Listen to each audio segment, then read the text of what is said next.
সম্মানিত দর্শক শ্রোতা, আসসালামু আলাইকুম। আজকের বিষয় সমন্বয়কারীদের একটা অংশ কিংস পার্টিকে প্রত্যাখ্যান করে সাবেক অবসরপ্রাপ্ত সেনাবাহিনীরা ও সমন্বয়কারীরা মিলে একটা নতুন রাজনৈতিক দলের আত্মপ্রকাশ ঘটাচ্ছেন। সে বিষয়ে সংক্ষেপে আপনাদের সাথে শেয়ার করছি। আমি পূর্বে বলেছিলাম এই সমন্বয়কারীরা মিনিমাম বৈষম্য বিরোধী ছাত্র সমন্বয়কারীরা 3 থেকে 4টা দল হবে।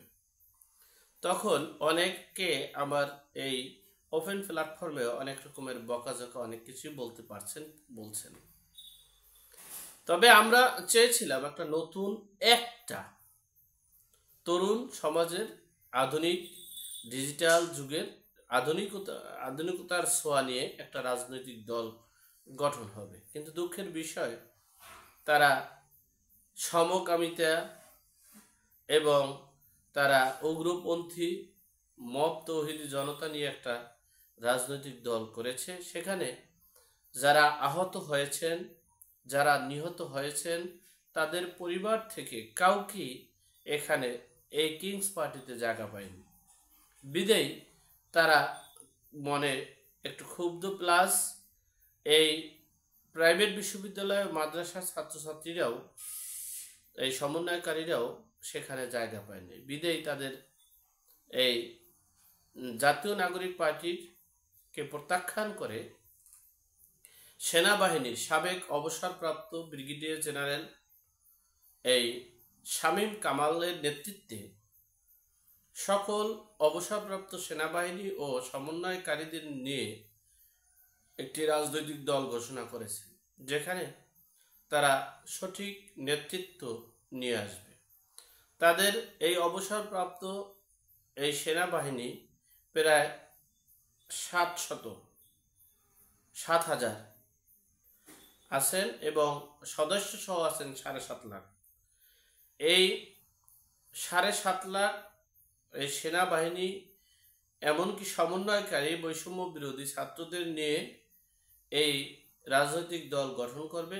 এখানে থাকবে না দুর্নীতি, লুটপাট, নৈরাজ্য, চাঁদাবাজি, ছিনতাই, দখলবাজি। সেই নেতৃত্বে তারা ইনসাফ কায়েম করবে। ইনসাফ কায়েম করার স্লোগান নিয়ে তারা মাঠে নামছে।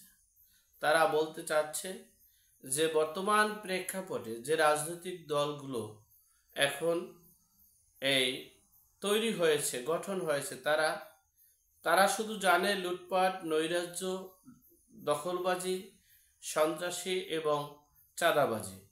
আমরা সঠিক নেতৃত্ব চাই। আমরা এই সকল অপকর্ম থেকে বেরিয়ে আসতে চাই। আমরা এমন একটা রাজনৈতিক দল গঠন করব, দলটার নাম হচ্ছে জনতার দল। আর এই জনতার দলে আমরা এমন টার্গেট না যে আমরা 300 আসনে প্রার্থী দেব, কিন্তু আমাদের যোগ্য, অভিজ্ঞ এবং দক্ষ যদি প্রার্থী 100 থাকে, 10টাও থাকে, তাহলে আমরা সেই 10 জন প্রার্থীকে সিলেক্ট করে আমরা সংসদে পাঠাবো। তারপরও আমরা চাই এই দুর্নীতির কবল থেকে, চাঁদাবাজির কবল থেকে, দখলবাজির কবল থেকে বাঁচতে।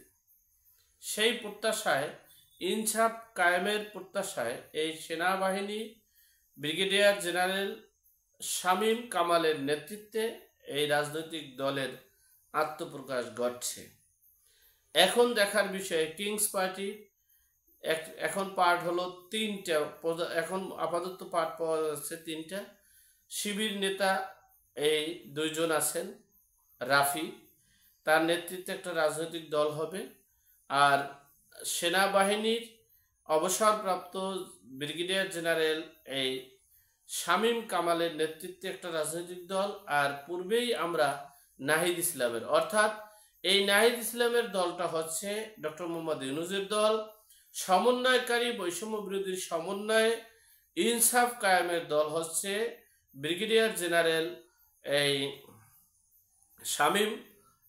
শামীম কামাল। আর এই আরেকটা রাজনৈতিক দল হবে শিবিরের নেতা, তিনি এই রাফি তিনি একটা রাজনৈতিক দল করতেছেন।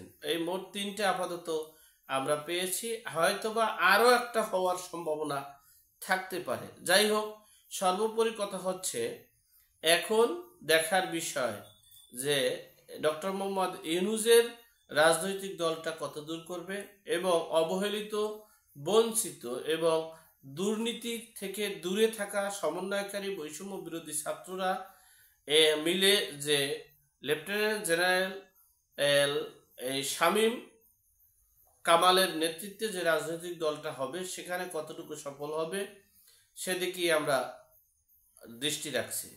তবে আমরা আশাবাদী এই নতুন নতুন রাজনৈতিক দলগুলো হলে আমাদের এই পূর্বের যে দখলবাজির থেকে মুক্তি পেতে পারি, হয়তোবা যদি তারা সেই নতুনভাবে, নতুন আঙ্গিকে, নতুন দেশের মানে এই সকল দুর্নীতির অবমুক্ত করে একটা নতুন নেতৃত্ব গড়ে তুলতে পারে, সেই প্রত্যাশাই আমরা করছি। আমরা সকলের শুভ কামনা করে আজকের মতো এখানেই শেষ করলাম। ভালো থাকবেন, সুস্থ থাকবেন। আসসালামু আলাইকুম।